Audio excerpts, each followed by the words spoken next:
I wanted to share a little bit about what we do in mindfulness practice. So, this is a video for people who have never practiced before or are new to the practice.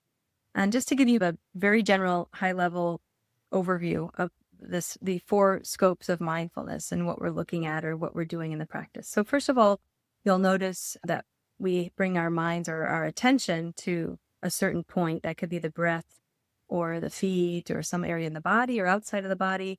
We call that an anchor or an object. And that's just a place where we start to train our attention to focus. And so we start to see that we have this attention and that we can move and direct our attention in different places in the body or wherever we want. So we start to realize that our attention is something that we can be conscious of and we can actually work with. We don't have to just be on an automatic pilot of attention and just let our attention go wherever it's called.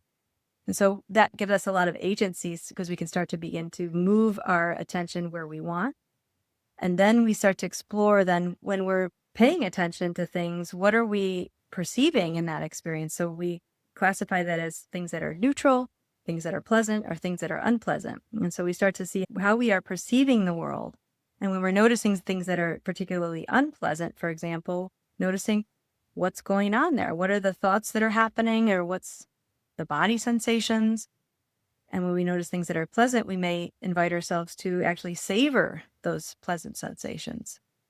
From there, we explore the mind and we bring our attention to this place of the mind that is not the one that's thinking. So we can actually observe our experience. We have metacognition, right? We can become aware of our thoughts, aware of the sensations in our body through interoception and aware of our emotions. And so by being able to do that, we start to see that there's a place where the contents of the mind is not happening. We're observing from that place, and then we can turn to look at the contents of the mind in that next step, which is to say, what is the mind doing?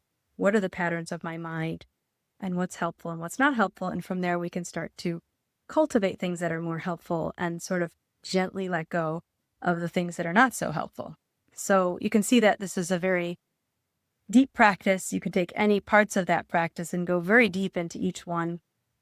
But this is just a general overview so that you can become a little more familiar with what we do in mindfulness practice. I hope that's helpful to demystify a little bit about the practice. If you're interested in trying it, I would encourage you to take a class that is basic or brief to just get in touch with the practices and see how they are for you.